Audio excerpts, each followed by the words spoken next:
Living in Shenzhen is in many ways like living in the future, but not necessarily a utopian future. More like the other kind. Try to jaywalk in certain parts of Shenzhen, and the government's facial recognition will spot you. There's even a board of shame showing the faces of recent offenders. The Shuiliang, or Sharp Eyes project, aims to extend and integrate video surveillance from cities into villages. We came to see what life looks like in a place where your every move can be monitored.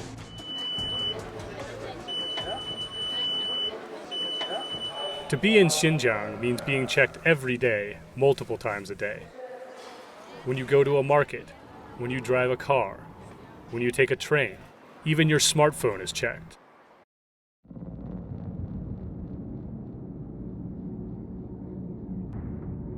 In the days that followed 9/11, the 9/11 Commission identified the fact that much of the information that could have prevented the attacks was available to those that could have potentially intervened and prevented it. But it was very closely held. It was held by individual agencies and not shared with others. And in some cases, it was held by individuals within the same agency and not shared. Whether it's West Virginia or Alaska or DC or New York or in the middle of nowhere, there are issues and there are incidents out there. There are people that intend to do harm to our society. It's not exclusively restricted to terrorism. So we do collect information on potential drug dealers, potential burglary series, because that is our role. And that's the role of the federal government, working hand in hand with our partners in the intelligence community to properly inform a law enforcement officer of really what to look for during their routine patrol that could be criminal related. Well, good afternoon, everyone. I guess it is afternoon. We're here at the Lower Manhattan Security Command Center, our city's state-of-the-art anti-terrorism, counterterrorism coordination center. And as you know, it is staffed jointly by NYPD officers and security representatives from the private sector. We also use open search areas. There's public databases that are out there that we utilize. We can use Google right up to any type of web page that's necessary, tied in with our internal data.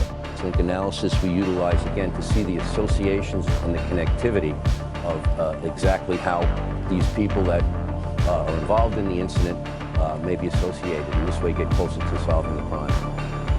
So I'm going to give you a demonstration of the NYPD's Domain Awareness System, which is an application that was jointly developed by the police officers at the New York City Police Department and representatives from Microsoft. We will call up all cameras within 500 feet of the 911 call. Those cameras will populate on the screen here. We're analyzing our data. The old saying is, to plan your work and work your plan. Well, we're on it. At the Real-Time Crime Center, every police run appears on a monitor. Sometimes it's captured on camera, a camera that can follow a bad guy trying to get away. The Real-Time Crime Center is a chance for the police department to partner with the community to find new ways to keep our city safe. We analyze data, we look at historical data and attempt to be able to predict where crimes will occur in the future. Looking for patterns that may cross precinct boundaries, and we're monitoring all of the cameras.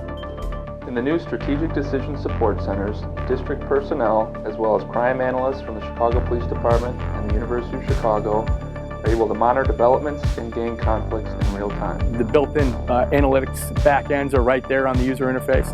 Makes it nice. I don't have to drag stuff out and open stuff up. I open it all up in Milestone, and I utilize it that way. In lieu of having an officer on every corner, which is impossible for any police department, we're able to use technology as a force multiplier so that we can be in the places that we can't physically be in to see things we couldn't see and know what we couldn't know. And we use all the different types of technology together in order to provide a safer community for our residents.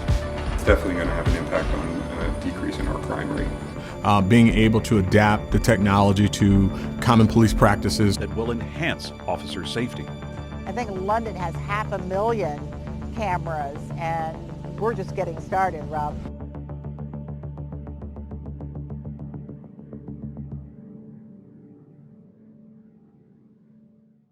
I'm Brian Jefferson, Associate Professor of Geography and Geographic Information Science at the University of Illinois, Urbana-Champaign. This is my talk, Computerizing Carceral Space, which revolves around research that I've been doing over the past 10 years.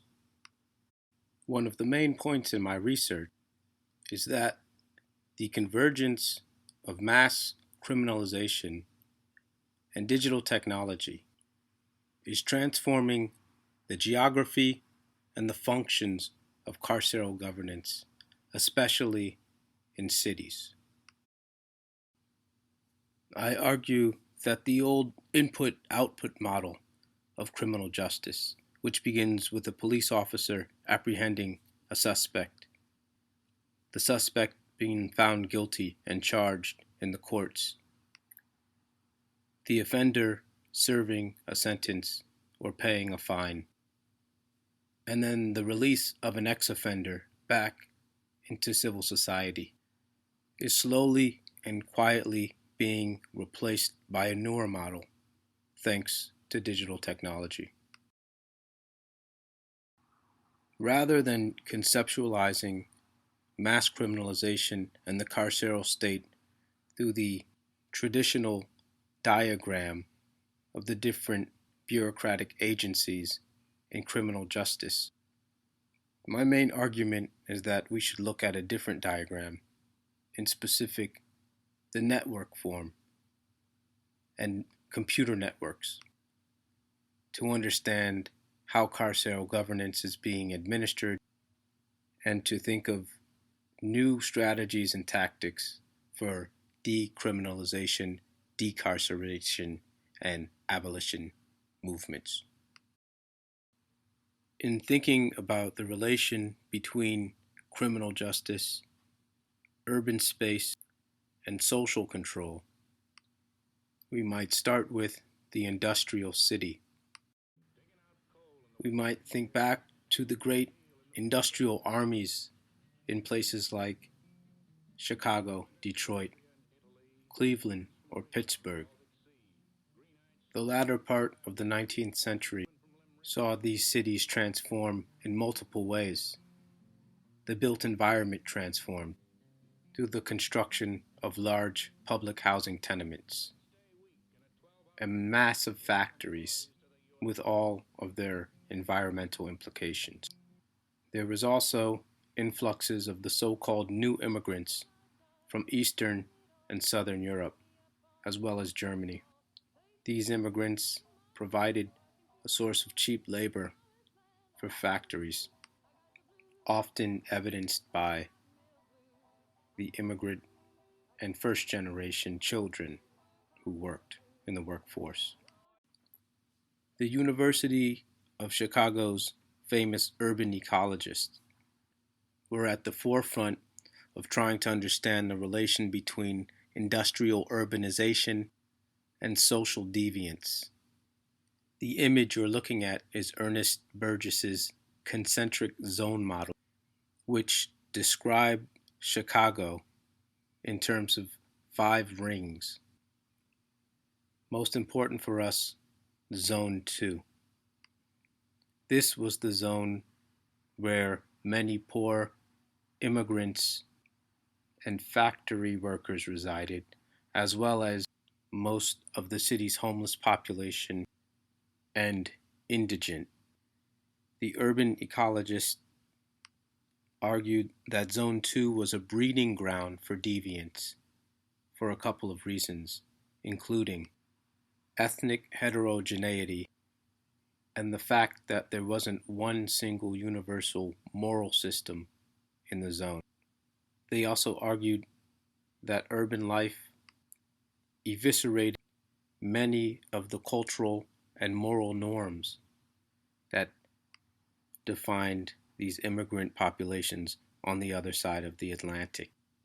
There also was the issue of high turnover rate, where those who were able to raise themselves into the middle class would quickly leave the zone, thus maintaining its low economic status.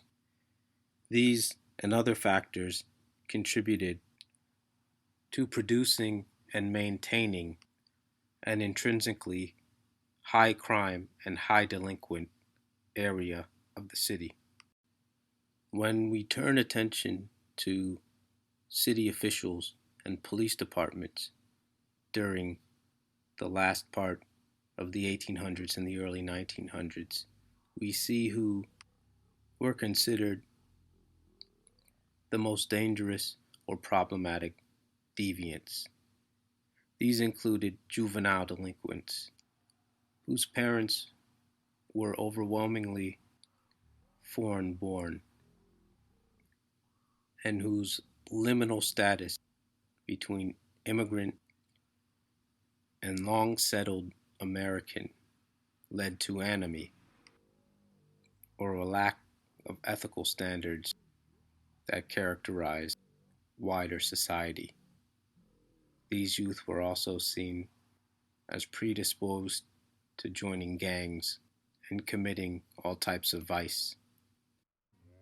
Next, there are the labor radicals, which included both the organized labor unions and anarchists. Both included significant numbers of new immigrants, which established conditions for an increasingly powerful ethnic political bloc. They were often characterized by press, by city officials, and by police officials as outside agitators bent on destroying American capitalism. Anti-nativist sentiment would also be intensified during World War I, which placed the target, especially on Germans, by urban police forces, but also federal authorities. A little later, in the 1920s, organized crime takes the spotlight as the biggest threat in terms of crime in cities. Many scholars have shown how organized crime really emerged during Prohibition through its underground market for illicit liquor, which established a financial basis for organized crime to spread into city government and eventually form a formidable political bloc. This period saw moderate advancements in police technology. One area was in using the telegraph. In fact, urban police departments were the first agencies in city governments to adopt the telegraph. Police used the telegraph for riot suppression. Officers on foot were able to communicate with police station houses and notify the station houses when they needed to dispatch riot squads and paddy wagons. There were also many advancements in forensics. These fields saw considerable expansion once J. Edgar Hoover rose to the top of the Federal Bureau of Investigations. The general term for all the fields was criminalistics, and it relied on being able to analyze physical evidence such as fingerprints or hair or chemicals. So fingerprinting technology got a major boost during the early 1920s under Hoover, as did wiretapping. So, broadly put, three areas of police technology to expand during industrial urbanization were in using telecommunications for dispatch, fingerprinting for purposes of identification, and audio surveillance through wiretapping. If this first phase of ethnically targeted criminalization was aimed at immigrants, labor activists, and organized criminals in the so-called ethnic slums of Zone 2. The next phase marked a shift in focus among city officials and police departments to the deindustrializing and increasingly politically radicalized Black and brown communities that begin to enter the spotlight in the 1960s. Perhaps the most iconic study of the relation between deindustrialization, the targeted criminalization of Black and Latinx communities in poor areas of U.S. cities, and the rise of what we call the carceral state is by Ruthie Gilmore in her book Golden Gulag. Gilmore and many other scholars' work show how the war on crime, which was originally announced by Lyndon Johnson, paved the way for the dramatic expansion of prison space, which would eventually hold about 22% of the entire world's prison population. Just like the first phase of ethnic criminalization, this second phase was brought about by a mixture of political and social and economic developments. Politically, the criminal justice system had been mobilized to monitor, disrupt, and dismantle civil rights and Black power organizations, which gained considerable traction in the 1950s.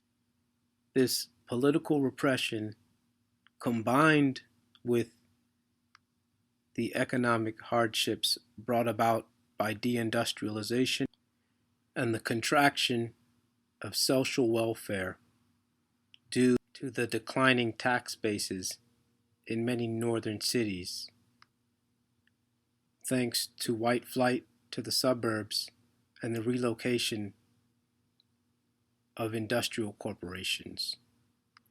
The mid and late 60s was characterized by urban uprisings across the U.S., predominantly in Black communities. The state's response to these uprisings was the war on crime. The war on crime was complemented by the war on drugs, also announced during the 1960s and then dramatically expanded during the 1980s. As is well documented, the war on drugs wreaked considerable havoc on urban, poor Black communities.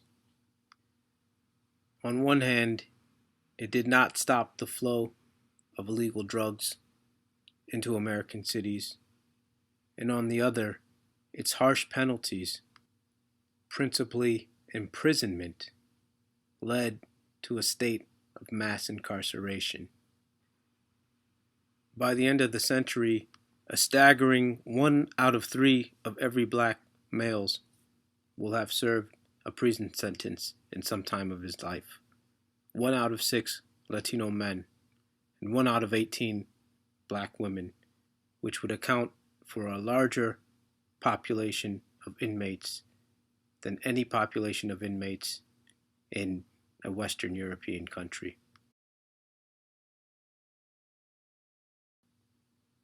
Incarcerating well over 2 million people required technical upgrades throughout the criminal justice system.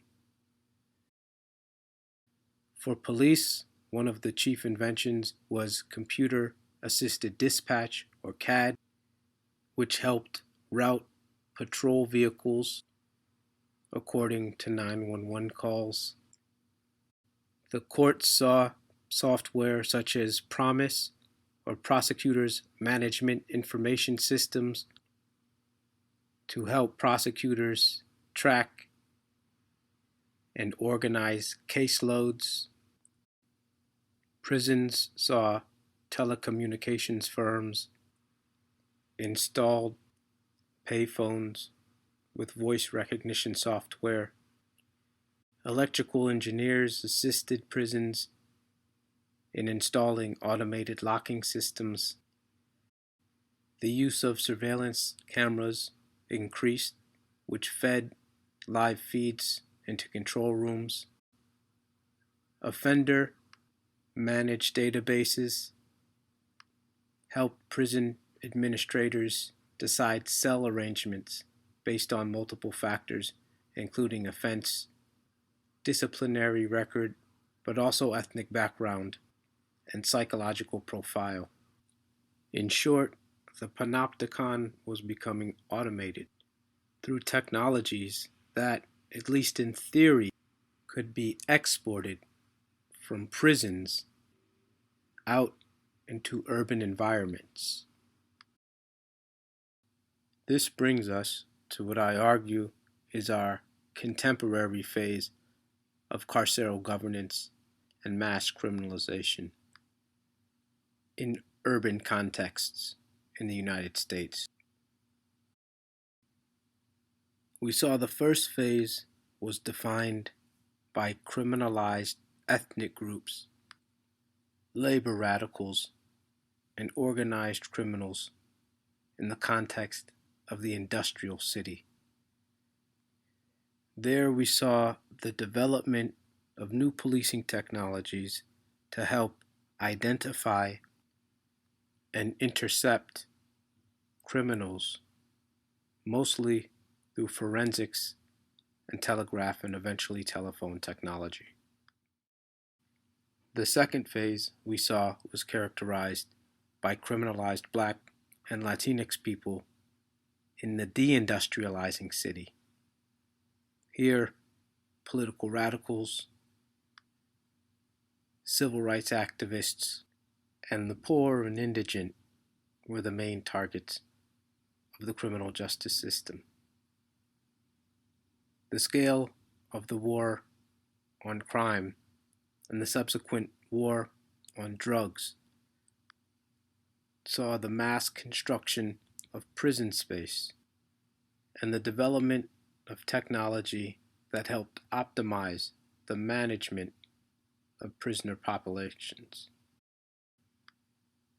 My argument is that we are in another phase of urban criminalization and carceral governance, which combines the earlier technologies of identification, of interception, with many of the technologies of the prison system, and installs them throughout urban infrastructure, thereby transforming the geography of carceral governance. This is made possible due to the rise of the smart city. Much of the research on mass criminalization in U.S. cities during the late 90s and early 2000s focuses on real estate. There has been great work done that looks at the ways in which real estate agencies work in tandem with city authorities to help raise property values by removing or relocating homeless, indigent, and other undesirable groups from redeveloping areas, and also policing poor Black and brown young people and poor people with increasing intensity through zero tolerance and quality of life policies. My work looks at the intersection of racial criminalization and the IT sector. My belief is that we could see the effects of this convergence most evidently in the ways that criminalized groups are monitored and managed in smart cities. Like all computer network-based organizations, the smart city is designed according to the network. In urban booster parlance, the network is described through the Internet of Things, or networks of computer systems talking to one another in the background. Here we have environmental sensors, surveillance cameras, public computer terminals, and increasingly civilians' mobile phones, which feed information to various government agencies. In many cases, these systems are capable of automated responses, be they alarms, modifications to traffic systems or transportation systems, or many other partially automated systems, including energy or wastewater. My work looks at how criminal justice infrastructure is evolving and spreading through the Internet of Things. What came into view through my research was an evolving system of carceral governance that was both dispersed in the sense of the network, but at the same time was enclosing criminalized people, populations, and even communities. This transformation should come as no surprise. As Ruthie and Craig Gilmore argue, the state's management of racial categories is analogous to the management of highways or ports or telecommunication. Racist ideological and material practices are infrastructure that needs to be updated, upgraded, and modernized periodically. And by tracing the carceral state's extension through Internet of Things infrastructure, I believe, we see that we are not dealing with mere analogies, but rather the literal expansion of telecommunications and information infrastructure dedicated to monitoring and managing the stigmatized and criminalized groups in the era of the smart city. This story begins in earnest with the post-9/11 security state. Surveillance projects such as the Lower Manhattan Security Initiative in New York saw major cities make concerted efforts to exponentially expand the number of surveillance cameras that were placed throughout cities. These cameras typically fed into centralized control centers or control rooms where both human and increasingly AI authorities would monitor video feeds, primarily in tourist areas and financial sectors. The 2000s also saw the emergence of similar surveillance systems start to spread throughout criminalized communities and cities. Like the national security apparatus, this was also achieved by city officials working closely with the IT sector to design bespoke technology to police targeted populations and places. This included new database software that was capable of organizing data drawn from police departments, corrections agencies, the courts, social media, telecommunications companies, and increasingly, civilians. This included the expansion of electronic monitoring bracelets used on parolees and probationers to track their movements, incarcerate them through house arrest, and in some instances set up geofences or invisible borders that they were not allowed to cross. If one violated one's locational restrictions, many of these bracelets can send an automatic alert to the nearest available patrol unit. We also saw the emergence of new forms of crime data visualization and eventually predictive crime algorithms. Police also worked with tech firms to develop new mobile applications, not only to access data, but also for purposes of data entry. In some cities, police enter the information of suspects and offenders right on the street, thereby extending criminal processing throughout urban space.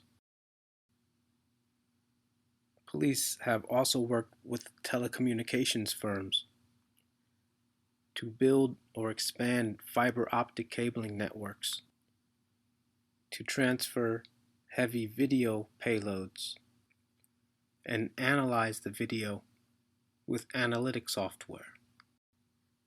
The explosion of criminal justice data has also prompted city authorities to work out deals with tech companies to help bolster the former's data storage capacity and integrate cloud computing. The list of criminal justice technology throughout cities goes on and on, but we're left with three conclusions. First, the war on crime and the war on drugs, policies, strategies, and tactics are embedded in smart city infrastructure. The cameras installed in public housing complexes, the ankle bracelets, the computer-enhanced patrol units are all components in an ever-growing, smart form of the war on crime and on drugs. Second, the IT sector has been key in transforming and expanding carceral space through the Internet of Things infrastructure. As such, disentangling the economic incentive from producing and rolling out more and more policing technologies is of the utmost importance for abolitionists and decriminalization activists. And third, these changes demand new strategies for those activists. While pressure must continue to be applied on scaling down the massive prisoner population, it's also important to scrutinize the socio-technical infrastructure of criminalization that is extending throughout U.S. cities.